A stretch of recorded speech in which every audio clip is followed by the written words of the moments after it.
আমরা এসএইচজি গ্রুপের মাধ্যমে প্রোটিনযুক্ত ডিম আলাদা করে আমরা দেওয়ার ব্যবস্থা করছি। মিড ডে মিলের দায়িত্ব থাকবে ইসকনের হাতেই, কিন্তু তাহলেও পড়ুয়াদের পাতে থাকবে ডিমও।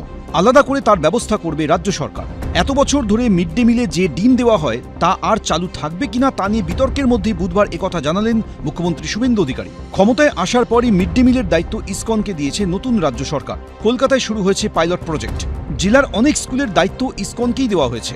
এ নিয়ে অনেকেই প্রশ্ন তুলেছিলেন, তাহলে কি মিড ডে মিলে ডিম আর দেওয়া হবে না?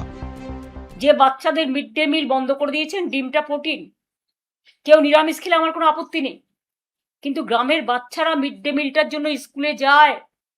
মনে রাখবেন, এইটার জন্য বাচ্চারা স্কুলে যায়। এই অবস্থায় বুধবার শুভেন্দু অধিকারী জানিয়ে দিলেন, পড়ুয়াদের পাতে ডিম বন্ধ করা হবে না।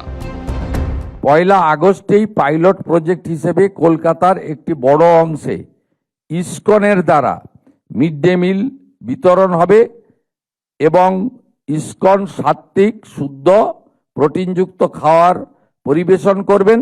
তার বাইরেও আমরা এসএইচজি গ্রুপের মাধ্যমে প্রোটিনযুক্ত ডিম আলাদা করে আমরা দেওয়ার ব্যবস্থা করছি। বিজেপি রাজ্যে ক্ষমতায় আসার পরই মিড ডে মিল ব্যবস্থায় পরিবর্তনের কথা বলা হয়। মিড ডে মিল তৈরির ক্ষেত্রে যাতে পরিচ্ছন্নতা ও পুষ্টির সঙ্গে কোনো আপোষ না হয় তা নিশ্চিত করতে ইসকনের হাতে দায়িত্ব তুলে দেয় সরকার। অনেকেই তখন বলেছিলেন, ব্যবস্থা ভালো হলেও শিশুরা মিড ডে মিলে পাতে ডিম পেলে খুবই খুশি হয়, তাই ডিম পুরোপুরি বন্ধ করে দেওয়া উচিত হবে না। এই নিয়ে আমিষ নিরামিষ রাজনৈতিক বিতর্কও তৈরি হয়। এই আবহে মিড ডে মিলে ডিম বন্ধ হবে না বলে জানালেন মুখ্যমন্ত্রী শুভেন্দু অধিকারী। হাই স্কুল এবং আপার প্রাইমারিতে মিড ডে মিলের বরাদ্দ ছিল 10 টাকা, প্রাইমারিতে ছিল 6 টাকা 78।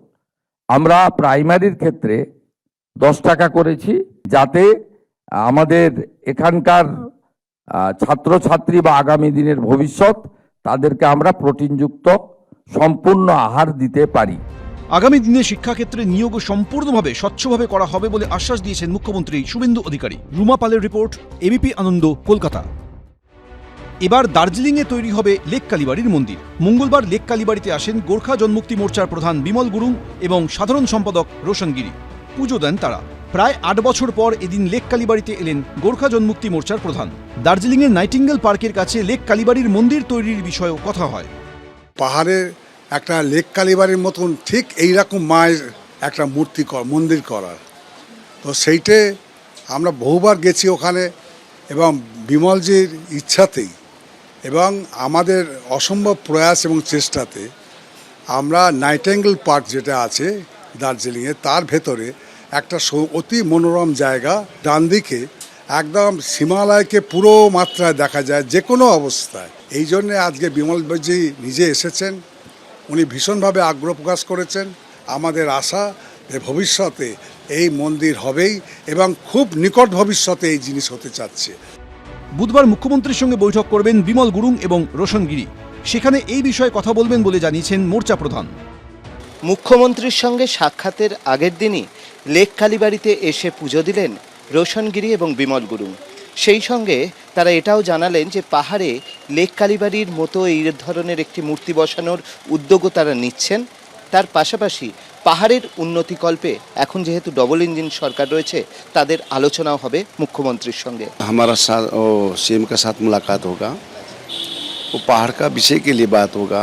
वहाँ का विभिन्न, अभी तो डबल इंजन का सरकार है और हमारा तराई डूअर्स का जो विषय है उसके लिए पॉलिटिकल समाधान के लिए अभी बात चल रहा है, डायलॉग ओपन हो रहा है। और विशेष तो हमारा तराई डूअर्स का विषय हम लोग वहाँ पर रखना चाहता हूँ, और संग संग सीएम के साथ भी वो बात करेंगे हम लोग उस जगह के लिए। वहाँ का वहाँ गुरुजी वहाँ पर उत्पन्न कराएंगे, स्थापित कराएंगे, इसीलिए वो वहाँ होने से बहुत अच्छा होगा। দার্জিলিংয়ে লেক কালীবাড়ির মন্দির তৈরি হলে তা হয়ে উঠবে ভক্তদের কাছে নতুন আকর্ষণ। অর্ণব মুখোপাধ্যায়, এবিপি আনন্দ, কলকাতা। এবিপি আনন্দ, এগিয়ে থাকে, এগিয়ে রাখে।